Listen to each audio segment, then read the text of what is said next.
तथागतांचा सुव्याख्यात पवित्र धम्म, तथागतांचा पावन पवित्र पूजनीय भिक्खू संघ या तिन्ही रत्नांना त्रिवार अभिवादन करतो.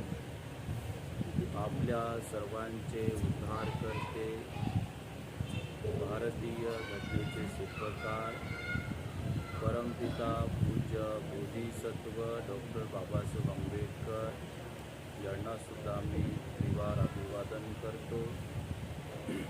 कालकथित रमेश गडकरी यांच्या प्रथम पुण्यस्मरण दिनाच्या निमित्ताने उपस्थित सर्व श्रद्धा बुद्धिशील संपन्न धर्मोपासक उपासिका, आप्तेष्ट नातेवाईक आपल्या सर्वांच्या प्रती अनंत मंगल मैत्री, अनंत आशीर्वाद व्यक्त करतो.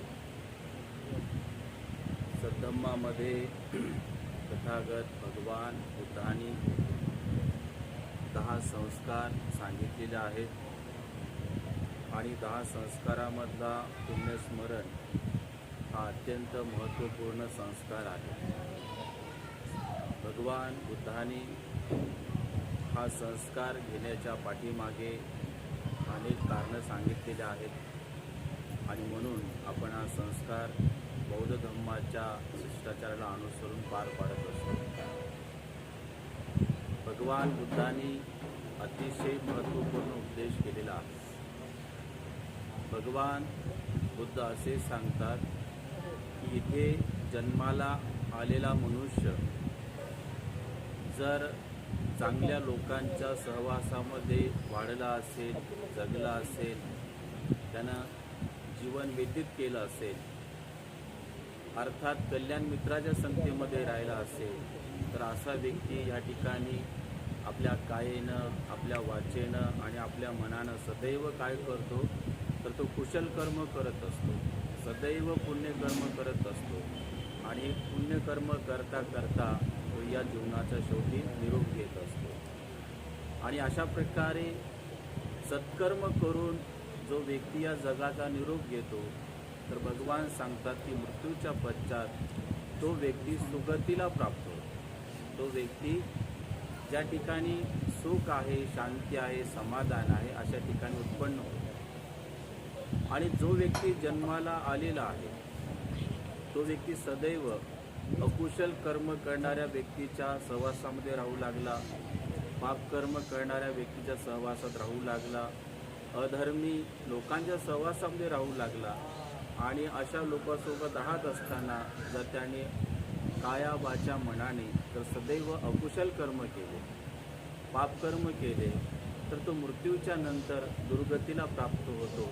असा महत्त्वपूर्ण उपदेश भगवान बुद्धांनी धम्मपद नावाच्या ग्रंथामध्ये केलेला आहे. आणि म्हणून जो व्यक्ती सुगतीला गेला असेल तर त्याचं कल्याणच आहे, परंतु जो व्यक्ती दुर्गतीला प्राप्त झालेला आहे तर अशा व्यक्तीच्या मुक्तीसाठी, अशा व्यक्तीला निब्बाणाकडे पाठवण्यासाठी भगवान बुद्धानं असे सांगितलेलं आहे की उपासक उपासिकांनो, भिक्षू आणि भिक्षुणींनो, कालकथित व्यक्तीच्या चित्ताला सुगती प्राप्त होण्यासाठी त्याच्या नावाने पुण्यकर्म करा, वंदना करा, परित्राण पाठ करा. आपण हे मानवी जीवन जगत असताना असा विचार करतो की व्यक्ती जन्माला येतो, खातो, पितो, जगतो आणि शेवटी मरतो, मेल्याच्या नंतर त्याचं अस्तित्व संपतं असा आपण विचार करतो. पण पाली साहित्याचा अभ्यास केला, त्रिपिटक या ग्रंथाचा अभ्यास केला किंवा प्रॉपर आपण मेडिटेशनमध्ये जर पारंगत झालो तर त्याच्यामध्ये आपल्याला भगवान बुद्धाचा महत्त्वपूर्ण उपदेश जाणून घेता येईल, आपल्याला कळेल. तर भगवान बुद्ध काय सांगतात की मनुष्य जेव्हा मरत असतो त्याच्यामधला जो श्वास आहे तो निघून जातो आणि त्याच्यानंतर हे जे शरीर आहे ते शरीर निष्क्रिय बनत असतं.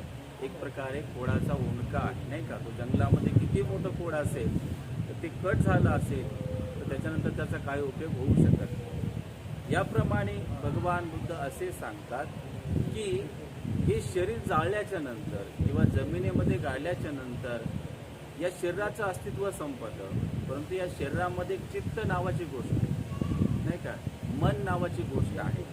तर ते मन सुद्धा या शरीराप्रमाणे विमुक्तीच्या दिशेला वाटचाल करतं का? ते सुद्धा मन मुक्त होतं का? तर भगवान बुद्ध असे सांगतात की मन मुक्त होत नाही. कारण मनामध्ये कामतृष्णा असते, भवतृष्णा असते, विभवतृष्णा असते. या 3 महत्त्वपूर्ण तृष्णा आहेत. त्याच्यानंतर 108 तृष्णा आहेत आणि त्याच्यानंतर बाकीच्या अनंत तृष्णा आहेत, ज्या कधी संपणाऱ्या नाही आहेत, आहे की नाही. आपण जीवन जगताना एक सुंदर गाडी घेतली आणि आपल्यापेक्षा एखादी दुसऱ्याची गाडी भारी दिसली तर आपल्याला काय वाटतं की अरे त्याच्यापेक्षा भारी माझ्याकडे गाडी आली पाहिजे. आपण सुंदर घर बनवलं, दुसऱ्या गावी गेलो आणि तिथे चांगलं घर दिसलं तर आपल्या चित्तामध्ये अशी भावना होते की अरे याच्यापेक्षा माझं सुंदर घर असलं पाहिजे, आहे की नाही. कपडे घेतले, आपल्यापेक्षा मित्राचे चांगले कपडे आहेत तर आपल्याला असा भाव उत्पन्न होतो की अरे माझा सुद्धा ड्रेस सुंदर असला पाहिजे. तर याला भगवान बुद्धांनी तृष्णा म्हटलेलं. अशा अनंत तृष्णा असतात ज्या कधी संपत नाहीत. तृष्णेचा वेग कधीही संपत नाही. तर भगवान बुद्ध असे सांगतात की जोपर्यंत मन सर्व प्रकारच्या तृष्णेतून बाहेर पडत नाही किंवा जोपर्यंत मन सर्व प्रकारच्या विकारातून बाहेर पडत नाही, रागातून, लोभातून, द्वेषातून बाहेर पडत नाही, तोपर्यंत खऱ्या अर्थाने मनुष्याच्या चित्ताला विमुक्तीची अवस्था प्राप्त होत नाही. तोपर्यंत मनुष्याला निब्बाणाची अवस्था प्राप्त होत नाही, दुःखमुक्तीची अवस्था प्राप्त होत नाही, आहे की नाही. आणि म्हणून भगवान बुद्ध असे सांगतात की जो व्यक्ती इथे जन्माला आलेला आहे तो अकुशल कर्म करून मृत्यूस प्राप्त झाला असेल तर त्याचं चित्त दुर्गतीच्या दिशेने वाटचाल करतं. त्याचं चित्त पुन्हा दुःखामध्ये पडतं, भयामध्ये पडतं, शोकामध्ये पडतं. आणि अशा चित्ताला जर दुःखातून मुक्त करायचं असेल तर तुम्ही भगवान बुद्धांच्या गुणांचं स्मरण करा, धम्म गुणांचं स्मरण करा, संघ गुणांचं स्मरण करा आणि परित्राण पाठाचं स्मरण करून कालकथित व्यक्तीच्या नावाने पुण्य अर्जन करा. आणि हे पुण्य कशाच्या माध्यमातून होत असतं तर हे पुण्य आपण भगवान बुद्धाची पूजा करतो ह्याच्यातून संचित होत असतं. त्याच्यानंतर भिक्षूंना बोलवतो आपण, त्यांना आपण भोजनदान देतो, जीवरदान देतो, त्यांच्याकडनं परित्राण पाठ ऐकतो, धम्मदेशना श्रवण करतो. तर ह्या सर्व गोष्टीच्या माध्यमातून पुण्याचा संचय होतो आणि हेच पुण्य कालकथित व्यक्तीच्या चित्ताला प्राप्त होतं. तर भगवान बुद्धाने एक उदाहरण दिलं आहे. एक उंच डोंगर असेल आणि खूप मोठा पाऊस झाला असेल, वर्षा झाली असेल तर ते पाऊस कुठे जातो, सकल दिशेने वाहत जातो आणि त्याच्यानंतर तो पाऊस नाले असतात त्यांना प्राप्त होतो. ते नाले नदीला प्राप्त होतात, ते नदी मोठ्या नदीला प्राप्त होते आणि मोठी नदी सागराला प्राप्त होते आणि सागर महासागराला प्राप्त होतात, बरोबर. याप्रमाणे भगवान बुद्ध असे सांगतात की ज्या परिवारातला व्यक्ती कालकथित झालेला आहे त्या परिवारातल्या लोकांनी त्या व्यक्तीचं स्मरण करून जर बुद्ध धम्म संघाची वंदना केली, परित्राण पाठ केला, कालकथित व्यक्तीच्या नावाने जर दानादी पुण्यकर्म केलं, धम्मदेशनाचा कार्यक्रम अरेंज केला, परित्राण पाठ श्रवण केला तर हे सर्व पुण्य डायरेक्ट कालकथित व्यक्तीच्या चित्ताला प्राप्त होत असतं आणि या पुण्याच्या आधारे तो व्यक्ती विमुक्तीच्या दिशेने वाटचाल करत असतो.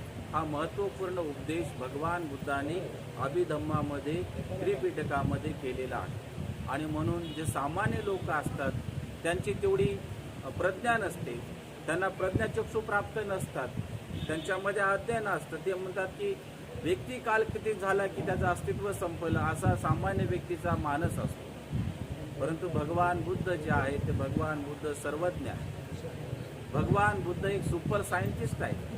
ज्या गोष्टी आपल्याला समजल्या नाही त्या भगवान बुद्धाच्या दृष्टीमध्ये कधीच आलेल्या आहेत आणि म्हणून भगवान बुद्धाने समग्र मानव जातीला सांगितलेलं आहे की तुम्ही प्रज्ञाचक्षु प्राप्त करा, नाही का. तुमच्यामध्ये धर्माचा चक्षु उत्पन्न झाला पाहिजे, तुमच्यामध्ये श्रोतापण अवस्था आली पाहिजे, तरच खऱ्या अर्थाने तुम्हाला जो अध्यात्म आहे तो अध्यात्म समजू शकतो, नाही का. ज्याला प्रज्ञाचक्षु नसेल त्या व्यक्तीला, सम्यक दृष्टी नसेल त्या व्यक्तीला खऱ्या अर्थाने परिपूर्ण अध्यात्म कळू शकत नाही. त्या आजच्या प्रसंगी आपण लक्षात घेतलं पाहिजे. मी एक तुम्हाला भगवान बुद्धाच्या काळातला प्रसंग सांगतो. की भगवान बुद्ध श्रावस्तीमध्ये राहत होते आणि श्रावस्तीमध्ये राहत असताना त्या श्रावस्ती नगरामध्ये एक तपस्वी आले होते जे ध्यानी होते आणि ध्यानामध्ये परिपूर्ण त्यांनी अवस्था प्राप्त केली होती. ते 5व्या ध्यानामध्ये परिपूर्ण पारंगत होते आणि अशा प्रकारचे ते ऋषी श्रावस्तीमध्ये आले होते आणि ते ऋषी प्रत्येक घरामध्ये जात असत आणि प्रत्येक घरामध्ये जाऊन लोकांना विचारत असतात की तुमच्या घरामध्ये कोणी कालकती झालेला आहे. आपल्याला कोणी प्रश्न केला तर आपण त्याचं उत्तर काय देणार? त्याचं उत्तर हो देणार. ते ऋषी विचारायचे की तुमच्या घरामध्ये कोणी कालकती झालेला आहे का? तर लोक म्हणायचे हो, आमचे आजोबा गेले, आमची आजी गेली, आमचे वडील गेले, आमचा भाऊ गेला, कोणी म्हणजे आमची बहीण गेली, असं उत्तर त्यांना मिळायचं. आणि पूर्वीच्या संप्रदायामध्ये अशी काही परंपरा होती की ज्या घरामध्ये एखादा व्यक्ती कालकती झाला तर त्याला जाळत असो आणि त्याच्यानंतर त्याच्या ज्या अस्थी आहेत ते घरामध्ये ठेवत असो. तर तो ऋषी त्या लोकांना म्हणायचा की ज्या व्यक्तीला तुम्ही जाळलेला आहे त्याच्या अस्थी धातू तुमच्याकडे असतील. ते लोक म्हणायचे की आम्ही माठामध्ये ठेवलेले आहेत, एक मडका आहे त्याच्यात ठेवलेले आहेत. मग ते म्हणायचे की ठीक आहे, घेऊन या. तुमच्या घरातला कालकती झालेला व्यक्ती मृत्यूच्या नंतर कुठल्या गतीला प्राप्त झाला की तो मुक्त झाला, मी तुम्हाला सांगतो. आणि मग ते अस्थी घेऊन तो ऋषी त्या अस्थीवर ते दोन्ही बोटानं मारायचा आणि तो लय जाणायचा, तो तरंग जाणायचा, आपल्या दिव्य दृष्टीने बघायचा की हा व्यक्ती कुठल्या गतीला प्राप्त झाला. तर मग त्याला त्याच्या दृष्टीनं, त्याच्या प्रज्ञाचक्षूनं, धर्मचक्षूनं त्याला दिसायचं की हा व्यक्ती तर अमुक अमुक गतीला गेले, नाही का? तो अमुक अमुक गतीला गेलेला. जर बुद्धाने त्याचा धम्म वाचला असेल तर बाबासाहेब सुद्धा लिहितात की महामायेच्या स्वप्नामध्ये एक सुमेध नावाचे बोधिसत्व येतात आणि ते म्हणतात की मी या पृथ्वी तलावर शेवटचा जन्म घेणार आहे, तुझ्या हृदय मला जन्म देशील का? ते बाबासाहेबाचं स्टेटमेंट आहे. तर तो ऋषी सुद्धा सांगायचा की हा व्यक्ती हत्तीच्या जन्मात गेला, हा व्यक्ती ससा झाला, हा व्यक्ती मानव झाला, हा व्यक्ती देवता गतीला प्राप्त झाला. तर ही गोष्ट भगवान बुद्धाच्या कानावर पडली आणि भगवान बुद्धाच्या कानावर पडल्याच्या नंतर भगवान बुद्ध भंत्या आनंदाला सांगतात की आनंदा, की श्रावस्ती नगरामध्ये एक अशा प्रकारचा ऋषी आलेला आहे की जो मृत पावलेल्या व्यक्तीची गती सांगतो, त्याला माझ्याकडे घेऊन ये. भंत्या आनंद एका सेकंदाचा विलंब न करता श्रावस्तीमध्ये जातात आणि त्या ऋषीला गाठतात आणि म्हणतात की तुम्हाला शास्त्राने बोलवलेलं आहे, भगवंताने बोलवलेलं, आपण तिकडे यावं. आणि मग आनंद त्या ऋषीला घेऊन भगवान बुद्धाच्या गंधकुटीमध्ये येतात आणि गंधकुटीमध्ये आल्याच्या नंतर भगवान बुद्ध त्याला विचारतात कुशलक्षम आणि महत्त्वपूर्ण गोष्टीला हात घालतात की तुम्ही काल कथित व्यक्तीची गती सांगू शकता का? तर तो म्हणाला की भगवान, आपण तर सुज्ञ आहात आणि सर्वज्ञ आहात, वर्तमान काळाचे, भूतकाळाचे, भविष्यकाळाचे जाणकार आहात भगवान, आणि तुम्ही माझं चित्त जाणता की मी खरं बोलतो की खोटं बोलतो. तर भगवान म्हणाले की तू खरं बोलतोस, पण तुला आमच्या का भिक्खूची गती सांगायची नाही का? तर ते म्हणतात की हो भगवान, मला जर समजली तर मी नक्की सांगेन. आणि मग त्यावेळेस बनते आनंदाला भगवान बुद्ध सांगतात की माझ्या गंधकुटीमध्ये जो परवा एक भिक्षू कालकतीत झाला आहे त्याची एक कवटी आहे नाही का, ती घेऊन ये. मग आनंद घेऊन येतात आणि त्या ऋषीच्या हातामध्ये देतात आणि तो ऋषी त्या कवटीला दोन्ही बोटानं मारतो, असा स्पर्श करतो आणि ते तरंग जाणण्याचा प्रयत्न करतो. तर त्या ऋषीला कुठल्याही प्रकारे त्या भिक्खूची गती कळत नाही. तो कुठल्या गतीला गेला, कुठे उत्पन्न झाला की मुक्त झाला त्याला जाणवतच नाही. बराच वेळ होऊन जातो आणि त्यावेळेस भगवान बुद्धाला तो शरण येतो आणि म्हणतो भगवान, हा भिक्षू कुठल्या गतीला गेला की मी सांगू शकत नाही, त्याचे तरंग, त्याचे लय मला जाणवतच नाही. मग त्याच भगवान बुद्ध स्मित हास्य करतात आणि म्हणतात, हे सज्जन, हे सदग्रस्ता, हे माझ्या मित्रा, तू त्याची गती सांगू शकत नाही. तू म्हणाला भगवान का? अरे, जो जिवंत असताना ध्यान मनन चिंतन करून अरंत झाला. अरंत म्हणजे काय? की ज्याच्या चित्तामध्ये कामतृष्ण नाही, भवतृष्ण नाही, विभवतृष्ण नाही, 108 तृष्ण नाही, बाकीच्या अनंत तृष्णा सर्व नष्ट झाल्या. ज्याचं जिवंत असताना ज्याच्या चित्तामध्ये राग नव्हता, द्वेष नव्हता, ईर्ष्या नव्हता, अहंकार नव्हता, मीपणा नव्हता, कुठल्या प्रकारे कपटाची भावना नव्हती, ज्याचं चित्त जिवंत असताना पाण्यासारखं पवित्र झालं होतं, निर्मळ झालं होतं, तर अशा व्यक्तीची, अशा भिक्षूची तू गती काय सांगणार? तो कुठे उत्पन्न झाला काय सांगणार? तर त्यावेळेस भगवान म्हणतात की तो अनंत पदाला प्राप्त झाल्यामुळे त्याला पुढचा जन्म नाही, त्याची विमुक्तीची अवस्था झालेली आहे. तर अशा प्रकारे प्रियजनो एक गोष्ट लक्षात घ्या की भगवान बुद्ध अतिशय महत्त्वपूर्ण गोष्ट सांगतात की जो कालकथित व्यक्ती असतो तो मुक्तीलाच गेला असं नाही. तर भगवान म्हणतात की जो विकारमुक्त आहे तो मुक्तीच्या दिशेला जातो, जो विकारमुक्त नाही तो मुक्तीच्या दिशेने जाऊ शकत नाही. आणि म्हणून आपल्याला मुक्तीच्या दिशेने वाटचाल करायची असेल तर जिवंत असताना ध्यान मनन चिंतन करा, पंचशील पालन करा, समाधीचा अभ्यास करा, दान कर्म करा.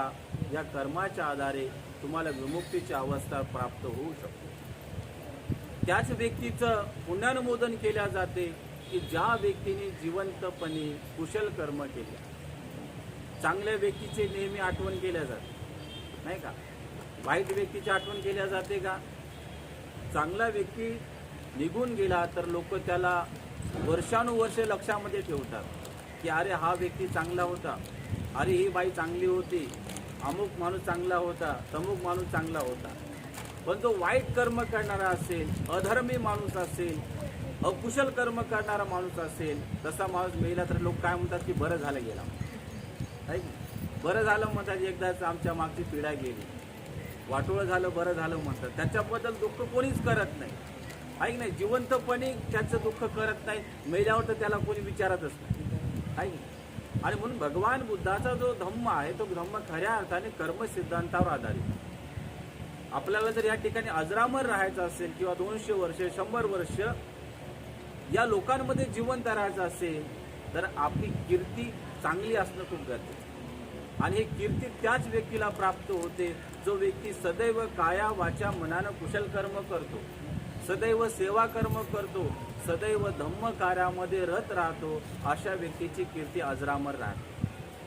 आज 56 वर्ष होऊन जातात, पूज्य बोधिसत्व आपल्यातून निघून गेले आहेत, पण आजही बोधिसत्वाचा गुणगौरव केला जातो, त्यांची पूजा केली जाते, त्यांची वंदना केल्या जाते, त्यांच्याप्रती आदरानं बोलल्या जातं. याचं कारण काय? जीवनामध्ये कुशल कर्म, जीवनामध्ये नीतिमत्ता, जीवनामध्ये शील पालन, जीवनामध्ये सेवा कर्म आहे की नाही, आणि जीवनामध्ये अतिशय महत्त्वपूर्ण त्यागाची भावना, समाजाच्या प्रति समर्पणाची भावना होती. आणि म्हणून बोधिसत्व आज आपल्यासाठी पूजनीय आहे. तथागत भगवान बुद्ध आज 2500 वर्ष होऊन गेले, त्यांना आपण पाहिलं का? आपल्या पूर्वजांनी पाहिलं का? परंतु त्यांच्या कार्याचा सुगंध, त्यांच्या कार्याची कीर्ती, त्यांच्या आचरणाचा सुगंध आजही वर्तमान काळामध्ये दरवळत आलं लक्षामध्ये.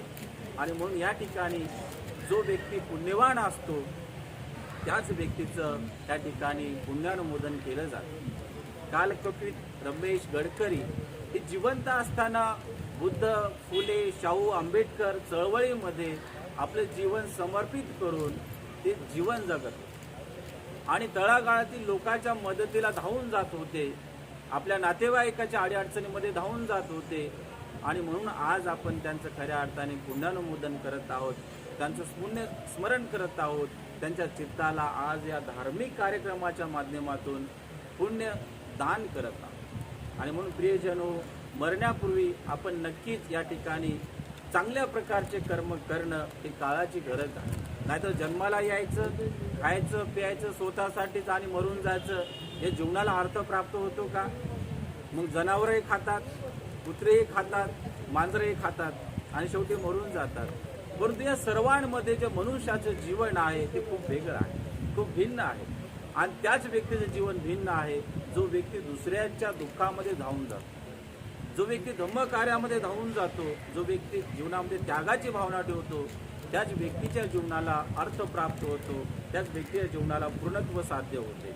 आणि म्हणून आज या ठिकाणी आमचे धम्म उपासक रोहित गडकरी सरांनी खूप श्रद्धा भावनेतून गेले अनेक दिवस माझ्या संपर्कामध्ये आहेत आणि वडिलांचा हा कार्यक्रम करायचा आहे बनतेजी आणि तुमच्या हस्तेच करायचा आहे, तुम्ही नक्कीच वेळ द्यावा.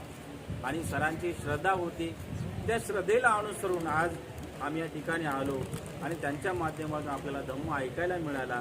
तर हे खूप मोठं पुण्य आहे. त्यांच्या माध्यमातून वंदना करता आली, परित्राण पाठ करता आली, संघाला चिवरदान करणार आहेत, अर्थदान करणार आहेत, भोजनदान करणार आहेत.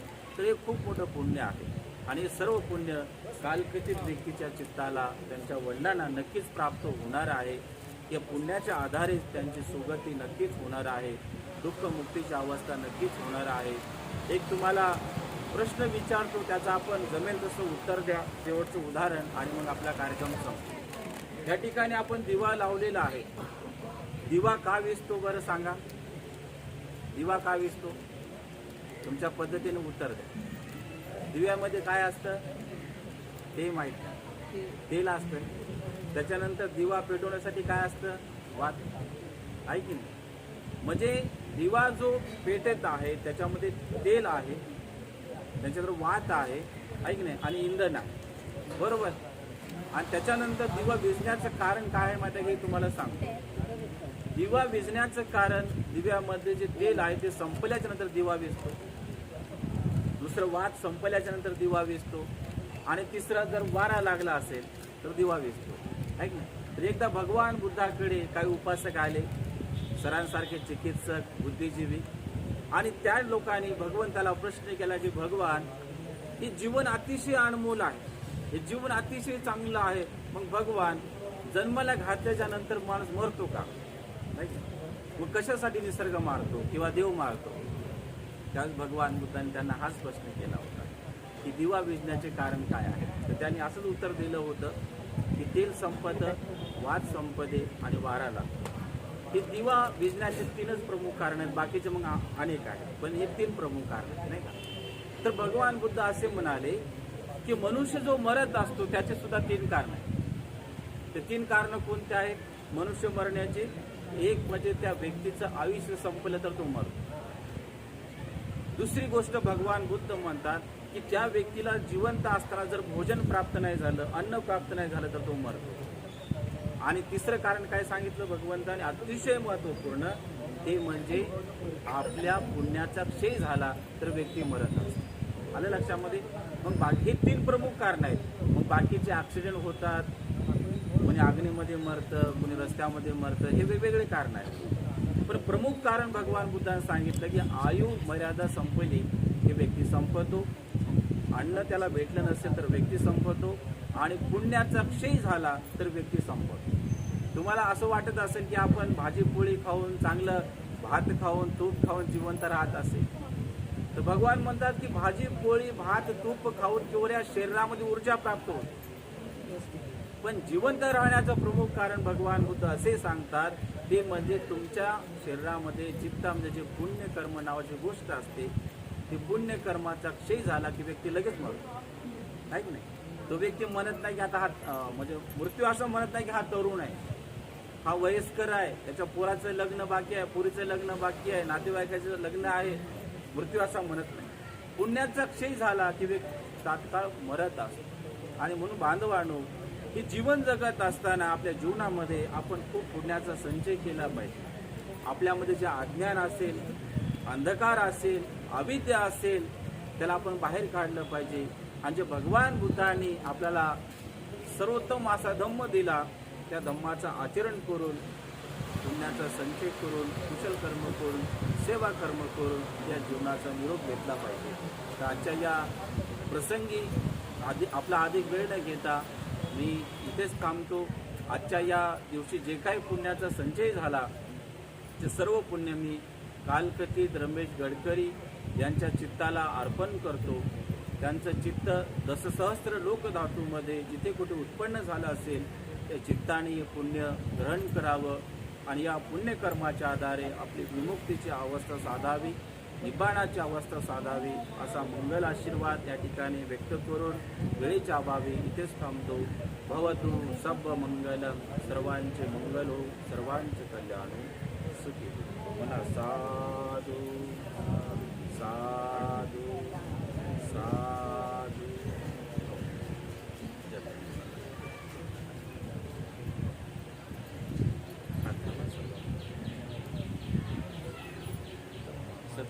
पाणी सोडा,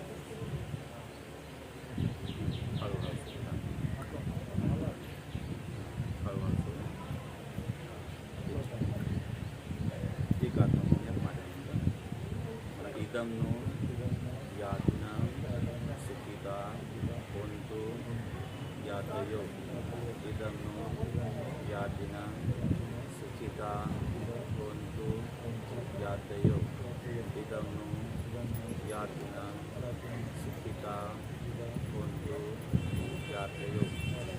दुःखपदाचिनी दुःखावैपदाचिनी दुःखपदाचिनी शोका होन्तु सपेति पाणिनो. एतावता च मे संपदं भूय संपदा सभ्ये देवानुमोदन्तु सर्व सम्पत्तिषु श्रिया. दानं ददन्तु सद्धाय शीलं रक्षन्तु सर्वदा भावनाभिरतावन्तु गच्छन्तु देवतावता. सभ्ये बुद्धा बलभद्रा पच्यकानं च यं बलं गणान्तानं च देवेन रक्षं बन्धामि सर्वसु. आकाशटाचुकुमट्टा देवानागा मण्डिका पूयन्तं अनुमोदित्वा. चिरं रक्षन्तु बुद्धशासनं, चिरं रक्षन्तु धम्मदेशनं, चिरं रक्षन्तु सङ्घपरन्ति. अञ्चावतु संसारा उपादवयदम्मिनोपजित्वा निर्जन्ति. तेषां उपशमसुखो भवतु सर्वमङ्गलं. रक्षन्तु सर्वदेवता सर्वभूतानुभावेन, धम्मानुभावेन, सङ्घानुभावेन सदा सुखी भवन्तु ते. साधु साधु साधु.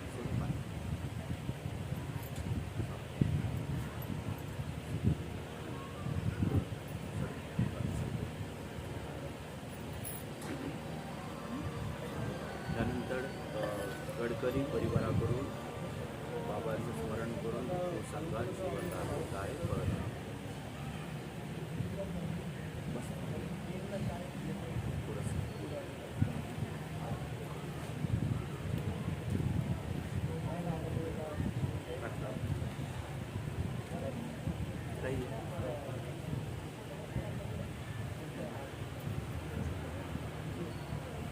गडकरी परिवाराकडून संघात जीवनदान होत आहे. संघाला जीवनदान देणं हे महान पुण्य आहे. या दान पुण्यबळाने गडकरी परिवारातील सर्व सदस्यांना दीर्घायुष्याचा लाभ, आरोग्याचा लाभ, सुखशांतीचा लाभ, आपल्या सर्वांच्या मनोकामना सगळे संकल्प पूर्णत्वास जावत अशी मंगलकामना व्यक्त करतो. आणि भगवंताच्या मुखातून जे आशीर्वाद गाथा निघाले आहे ते आपल्या सर्वांच्या प्रती व्यक्त करतो. पुन्हा इमाम भिक्खू संघसा जीवर दान देम पूजेम युती अंबी लती अंबी म्हणतेजी. आम्ही आमच्या परिवाराकडून पुण्यकर्म म्हणून भिक्खू संघात जीवरदान, अर्थदान, फलदान देत आहोत. तरी आपण श्रेष्ठ दानकर्माचा स्वीकार करावा. साधू साधू साधू.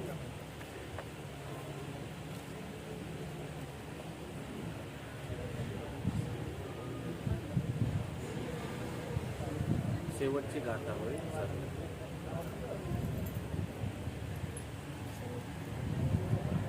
नथी मे शरणं अय्यं, बुद्धो मे शरणं वरं. वेदेन सत्यवचेन बुद्धो मे जयमङ्गलं. नथी मे शरणं अय्यं, धम्मो मे शरणं वरं.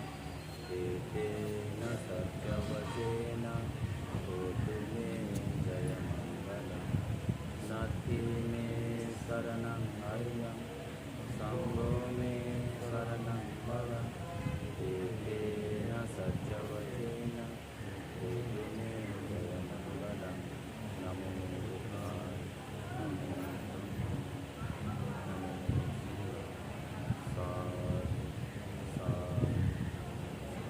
बुद्धं नमामि, धम्मं नमामि, संघं नमामि.